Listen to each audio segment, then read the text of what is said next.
Okay, so it is the Monday night.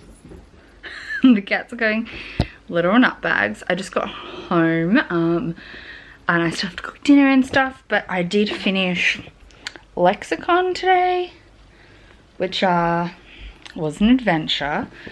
I'm giving it a 4 stars, though it's a pretty high 4 stars. I should probably say I rate the audiobook 4 stars, because probably a big factor for me in my, like, one thing that really pulled me out of the story was the narrator's Australian accents, which were horrendous and didn't sound Australian at all. So that really pulled me out of the story.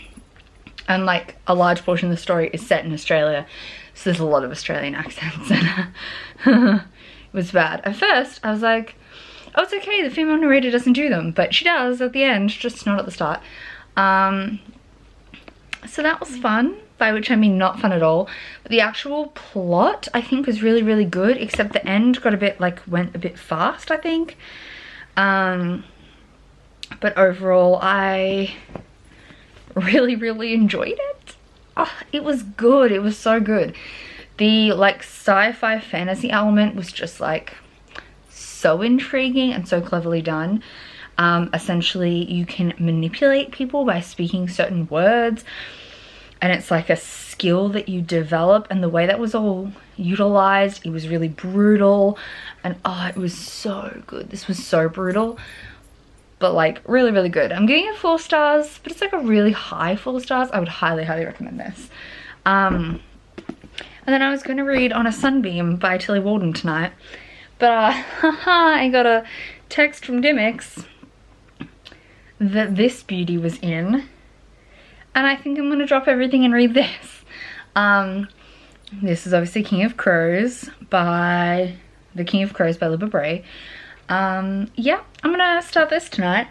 I obviously am still reading The Loneliest Girl in the Universe.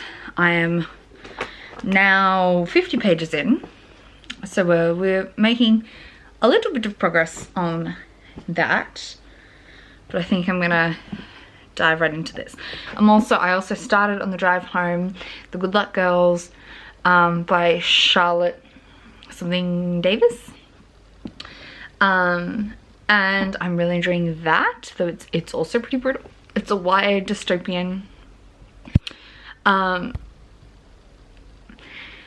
where the girls are essentially sex slaves, and then the main girl accidentally kills the guy who she was like auctioned off to for her first night, but she didn't really know what was coming, and like she like smacked him in the head and accidentally kills him. And now they've got to sort something out, but that's about as far as I've got. So I am really I'm enjoying so far what I've listened to of that, but it's not a whole lot. I'm enjoying what I've read so far of this, but it's not a whole lot. I probably would enjoy On a Sunbeam if I read it tonight, but I'm not gonna, because I'm gonna read this. We'll update. So it's just after 9 o'clock. I'm about 45 pages in, which is not as far as I wanted to be, but honestly I let myself get distracted because I'm procrastinating, because I don't want the series to end. Like, I know I'm not going to finish it today, but every little bit I read is a step closer to the ending.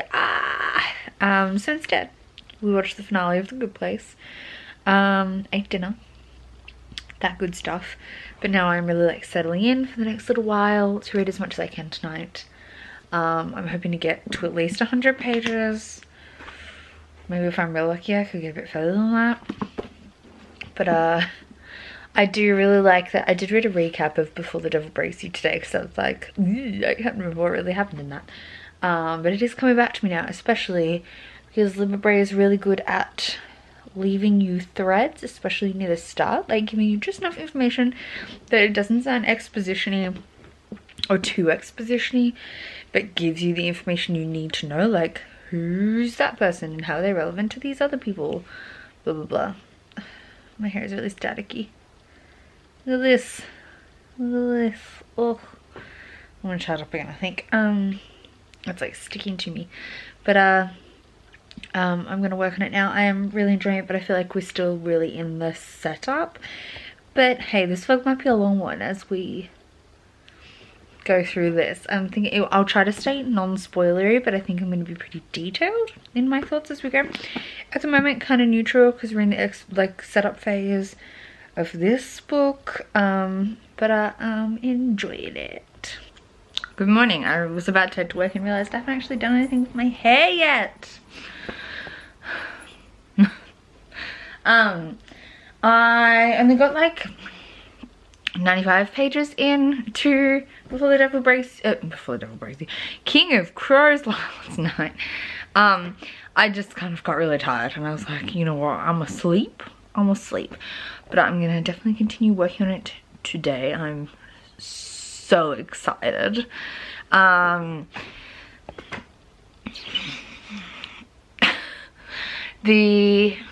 I think it's starting to really get into like the momentum of things, and I'm like so ready, and yeah, I'm also gonna listen to Good Luck Girls on the way to work, and probably a bit at work while I'm doing, no, I have big things to do today. I probably won't listen to much of it at work, but I will listen to it on the way to work, while I'm moving my car during the day and stuff. But anyway, I'm gonna go brush out my hair, yeah, and go to work. Some stuff's going on out there, but just got home from work, still working on the King of Crows, and I've gotten a good chunk through Good Luck Girls today as well. This just came in the mail. This is from April. This was a Christmas present. It's Seven Deadly Shadows by Courtney Alameda and Valin E. Matani. Oh, I'm so excited. This is a Japanese inspired fantasy. Our main character Kira has only ever felt at home at her grandfather's Shinto shrine where she trains to be a priestess. But the shrine is attacked by a vicious band of yokai demons. With the help of Shiro, the shrine's gorgeous half-fox, half-boy Kitsune, Kira discovers that her shrine harbors an ancient artifact of great power. One the yokai and their demon lord Shutendoji will use to bring everlasting darkness upon the world. I don't know, it just sounds so good. I haven't read anything by Courtney Alameda or Valin E. Matani, but I'm very interested in this. Obviously, I asked April to buy it for me. I am going to put it on my TBR. Oh, and it's very velvety. Oh, that's nice. Hey. I'm excited. So it's Wednesday, it's 10 p.m. I worked all day till like 7:30ish, got home, ate dinner. I've been reading King of Crows since then. And I did read some during the day at work. I'm currently on page 316. I'm determined to get to page 350 before I go to bed. I've just settled in. I have a cup of tea here. I'm going to change into my PJs. But yeah, we're at least getting to there tonight. This is taking me a while, so it's kind of ruining my book a day streak, but I'm not mad because I am like reading this all the time. It's just that it's got so much text in it and it's beautiful and slow burn and I'm loving it so much. So I kind of don't care. I'm just going to have to find a way to catch up afterwards. So we'll just have to see. We'll have to see. I should say, like, if you ever wanted the most atmospheric, like, ghosty horror, you need to read this book. I definitely want to reread the whole series on audiobook because, like, you can tell it would be so good and, like, visually it would make such a horror movie vibe. You can, like, kind of see how the like cutaway scenes would play out and oh, it's just so good. It's so good. I wanted to like live react to the whole book, but like the moments are small but powerful, so it's hard to figure out, like there's not those like jaw-dropping moments, or at least not till right near the very end. I've started to have a couple and there was one just before and I was like, ma'am, that was a dumb idea. I saw it coming and you were dumb. But like, ma'am, kind of moments. But most of them are small, powerful things that aren't like stop together camera worthy. So I don't really know how to like tell you my thoughts as I go. But I am really enjoying it. I'm obviously more than halfway now. I really want to try and finish it tomorrow. And obviously the last bit will be the fastest bit because things will be picking up. So it might be achievable, but it will be the most I will have read from it in a day. So Monday I read 50 pages, 100 pages. Tuesday I read 100 pages. Today I will have read 150 pages. And then I will have to read 200 pages tomorrow to finish it tomorrow. So I don't think it's quite achievable, but hey, we can hope. It is like 11, and I did end up getting to page 375. But I've already turned the light off, which is why like I'm literally illuminated here by the light of my viewfinder. But I'm going to bed now, but I'm still really enjoying it. Things are getting so tense and emotional and so good. Fuck yeah, I just got home from work. I have a little package, he's a little boy. And I have a big package, he's a big boy. I'm gonna open them up. The little boy is Mitosis by Brandon Sanderson. This is the novella that comes after the first book in the Reckoners series. So after Steelheart and before Firefight. And I think it's a, oh, it just says it bridges the events between Steelheart and Firefight. And it's little. So I'm excited about this. This is sci-fi supervillains kind of stuff. Oh, it's literally like 25. Oh no, that's the second story. Oh, that's a sneak peek of Firefight. Okay. There's some dossier stuff. Oh, it's gonna be literally tiny. It's like 40 pages. But hey, it has a matching cover. And the big package is these boys. This is the new, oh my god, I can't even lift them. The new Lunar Chronicles covers. I've never owned these books. I listened to the audiobooks for the first three and I haven't read Winter yet.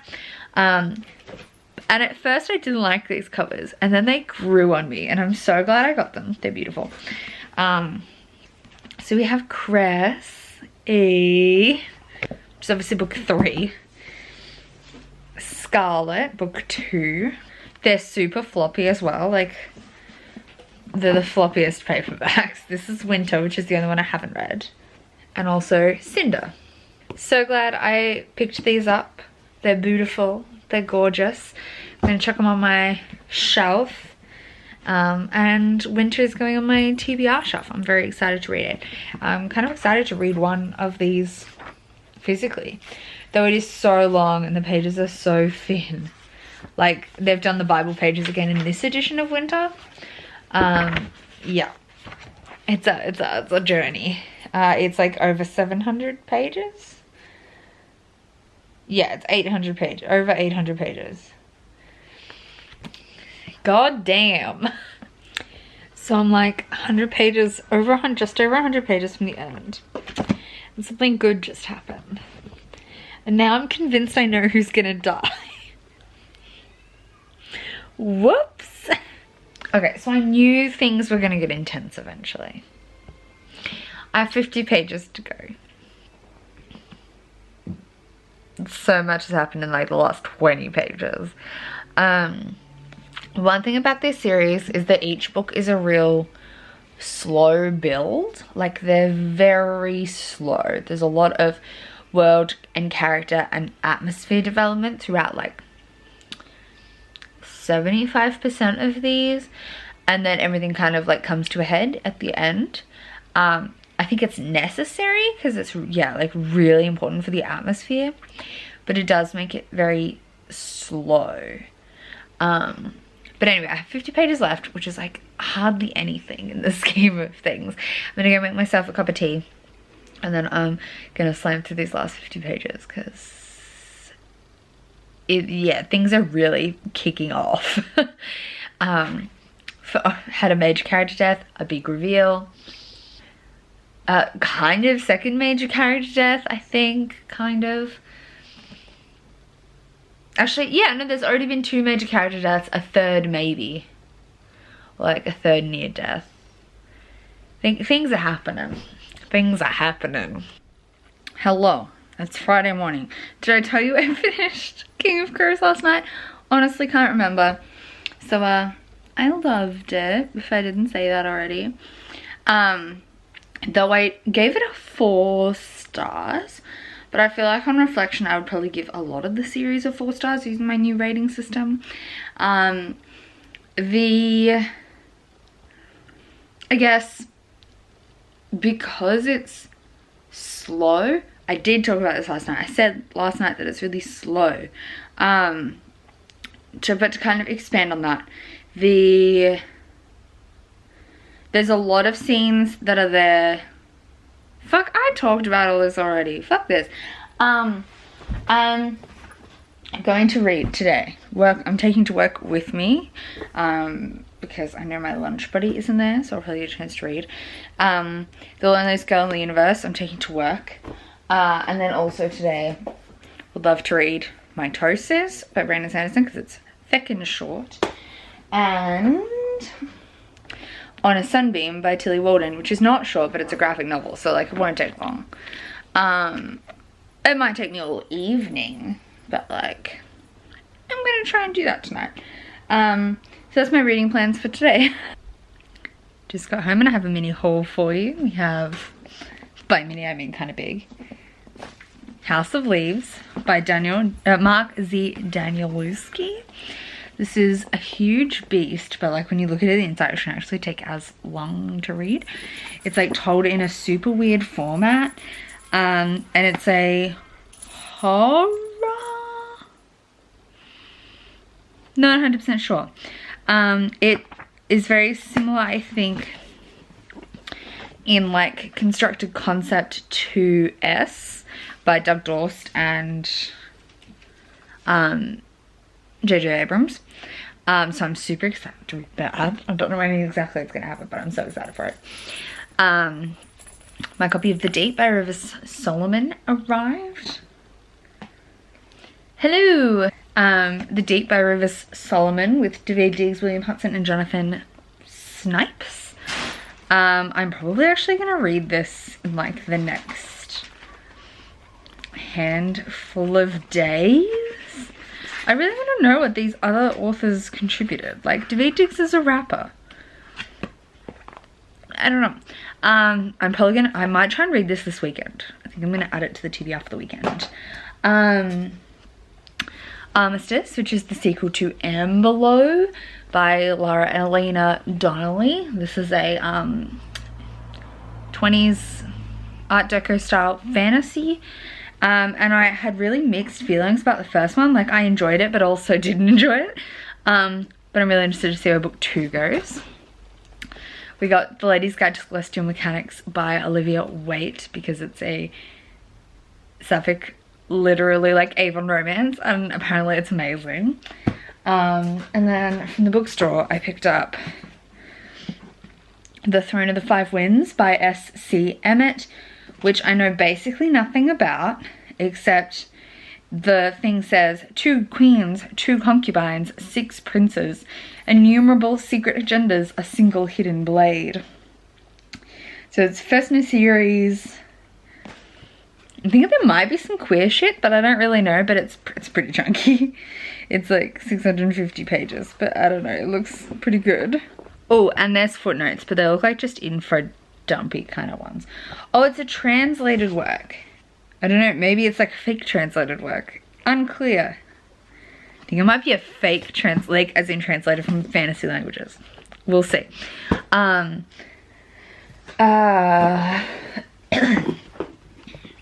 Good Girl's Guide to Murder by Holly Jackson. This is a like teen school version of like kind of reminds me of Sadie and like Serial, the podcast, stuff like that is how it's been like described. And then we also have The Sisters Graham by Mena Van Prague. This is gorgeous. Absolutely love the cover art. And it says They found each other at 8, were separated at 13. Now they're nearly 18 and must find each other again. So daughters born to different mothers on the same day. I don't know, it sounds so good. Oh, anyway, I'm gonna get to reading, but thanks for my book haul. I did also finish a book today, and that was The Good Luck Girls by, why do I keep forgetting the author's name? Charlotte Nicole Davis. This is I'm pretty confident it's an Own Voices Black story. It's set in a fantasy world where it's kind of like a Wild West kind of story, and we follow these 5 girls who are sold into sex slavery, like into a brothel as kids. And then the youngest of them, so there's her and her older sister plus 3 other girls. And Clementine, the youngest one, is on her like luck day, which is like when they turn of age where they can be sold for sex.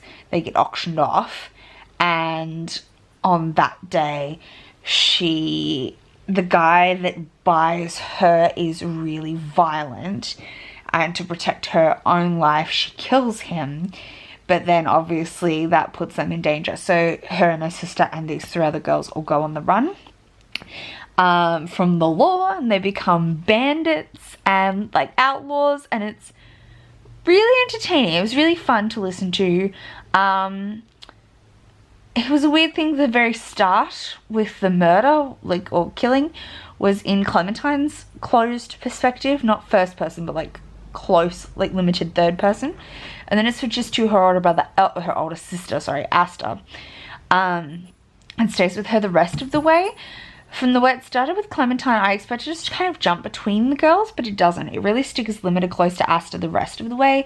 I kind of would have liked to see the other girls' perspectives. I thought they were really interesting. We have one girl who was born into the brothel rather than being sold into it, and she's got a kind of different life experience to the other girls. One girl who is kind of coded as non-binary or trans, and has a sapphic relationship with another girl who is she's probably the least like has an individual personality, and yeah, like I would have loved to have seen from all the different girls' specific point of views. They make a friend in this guy Z, who is kind of like a ranger, and he helps them run their stuff, and it's really, really entertaining. I'm definitely going to see where book 2 goes, and there are kind of multiple different paths I could see the plot taking, and I kind of hope she follows both of them and splits perspectives, because I think that would be much more valuable, but or like an interesting storyline, but I can see it just going one way. Yeah. And yeah, I really enjoyed this. I've given it a 4 stars. It was just really fun to read. I really enjoyed it. Anyway, I'm currently working on I started also another audiobook, which is American Royals by Catherine, God, I'm bad at remembering authors if I don't have it slamming me in the face. Catherine McGee. And I'm enjoying that so far. I'm a couple of hours in. And I'm also obviously working on The Loneliest Girl in the Universe, and I'm kind of getting there. I don't really have much more left. It's nuts. I'm really, really enjoying it, but like it's literally crazy. It's so eerie and creepy, which is bizarre because it's like really and it's not YA. It almost reads contemporary, it's sci-fi, like set in space, but we follow like a 16-year-old girl, and she talks like a contemporary 16-year-old girl, because it's like, it's not aliens and stuff, it's like humans sending probes out into the universe. So she reads very like modern teenagey. It's very slice of lifey, because she's just, no, not slice of lifey, like domestic, because she's just living her life, surviving on the spaceship. It's nothing particularly harrowing or particularly plot heavy, but it's so eerie and so creepy. I'm really interested to see like the kind of plot twist has happened, and I'm interested to see where it's going to go from there. Because I'm going to roll with this, I'm going to try and finish this tonight, and then obviously for the rest of the weekend I think I'm going to work on these 3 things and then get a head start on Contemporary-thon. Technically I'm already getting a head start on Contemporary-thon, because that's what American Royals is for. But I'll also read, we talked about it briefly this weekend, Mitosis, On a Sunbeam, and also things that just arrived in the Deep. We'll work on all 3 of those this weekend. I also wrote a chapter of Dawnfall, which is the choose your own adventure like game story that I've been working on today during the seminar that I should have been paying attention to. I was half paying attention and half reading Dawnfall. So I might read another chapter or so of that this weekend. I've got a lot of work on, but I'll probably get a chance to read.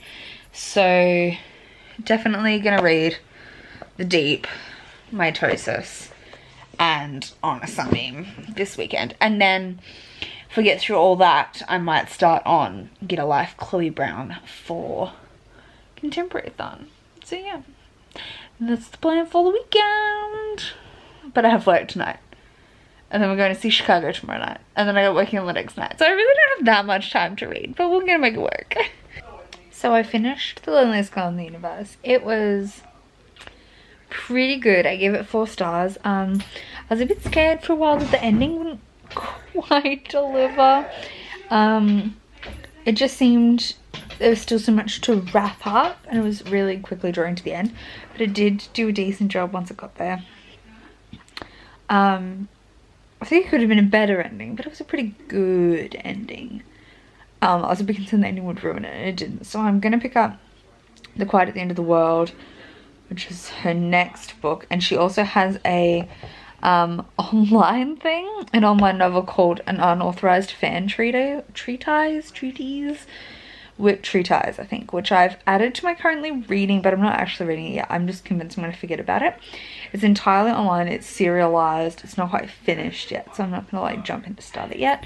But it's all told in like social media posts. It's like a conspiracy theory from like a Redditor kind of thing. I'm really interested in it. So I've added that to my currently reading so I don't forget about it. And I'll probably start that soonish. But obviously it's still not completed, so there's still more to go. But right now I'm going to pick up On a Sunbeam, and I start work in like an hour, so I'm going to read as much of this as I can before I have to go, and then when I go to work I'm just going to read Dawnfall on my phone, and then tomorrow I'm going to finish this and then The Deep by River Solomon. Oh, I did also read just then, just thought I actually came to update you about Mitosis by Brandon Sanderson. This is the novella between books 1 and 2 in the Calamity series. The first one was Stillheart, which I read last month, so I picked this up. It's really short. It was good. I gave it 3 stars. It is a novella between things, but I just love these matching covers, so I'm kind of glad I bought it. But 3 stars for this one. I don't even know how to talk about it. It's literally just, it just bridges the gap between books, but I'm glad I read it, so that's that.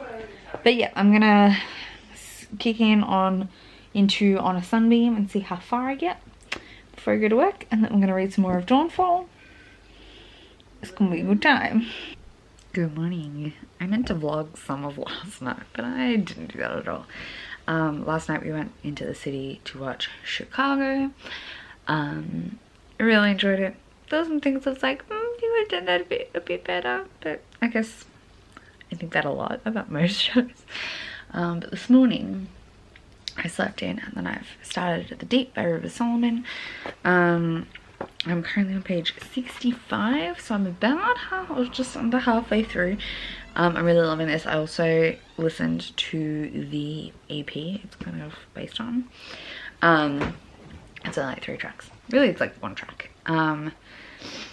That the title comes from, and a lot of the stuff comes from, but there are 3 tracks that kind of like tie together, which is what the co-authors, like why there are like 3 co-authors for this, and that is they're Clipping, the band, or like rap group. So this is like directly inspired by the song The Deep by Clipping, and I've listened to that a couple of times this morning as well. But I am, yeah, really enjoying this. I'm gonna try and finish it in the next couple of hours, an hour or so. It's like 11:30. I also read These Deathless Bones last night by Cassandra Khaw. I'm gonna look it up. Cassandra Khaw. I think I'm missing tones, which is why it sounds dumb in my accent. This is a horror short story. It is really short, but I did really enjoy it. It was really eerie. I ended up giving it 4 stars. I think my problem is I like things that are self-contained in short format, so long as you really get a good sense of the world and stuff, which is really cleverly done. I don't like novellas that are just like additions to stuff as much, because I think they're kind of pointless, but I enjoy reading them, but most of the time I feel like the plot isn't necessary. The only one that I think would be like a major exception to that is like the Oracle Queen from the 3 Dark Crowns series. That was an amazing like bridging novella. It's like a prequel novella. But this kind of size, this like 100-200 page size of book, I love. And then this was like a 20-page short story and it was amazing. So I gave that 4 stars. And yeah, I'm gonna keep working on this and try and finish it over the next little bit. And then I have another novella I want to read, which is The Terracotta Bride by Zen Cho, which is like 100 pages. No, not even, it's 50 pages. So I'm going to read that after this, and then probably start in on my Contemporary-thon TBR, which is technically starting tomorrow. But hey, I've already started American Royals, which is my first audiobook for Contemporary-thon, so I guess I can start my first physical read as well, right? It's actually Monday night. I forgot to film a wrap-up clip for this vlog, so we're going to quickly do it now. But last night I finished The Deep by River Solomon, and I loved it. It was really, really good. I think I set it off 4 stars. It talks a lot about like intergenerational trauma, and I don't know, it's just so good. So good. And then I also started another novella, The Terracotta Bride, by Zen Cho. But I finished that today, so I'll talk about that in the next week's vlog. We're moving into Contemporary-thon, so we're going to be starting a new set of reads, contemporary reads for the week. A high aspiration, but I'll talk about that more in next week's vlog. I feel like I can't remember what happened. Like, I've been so busy that my brain's just like blanked out what actually happened over the last week. But hopefully this vlog was somewhat entertaining. Thank you so much for watching, and I'll see you next time in another video. Bye!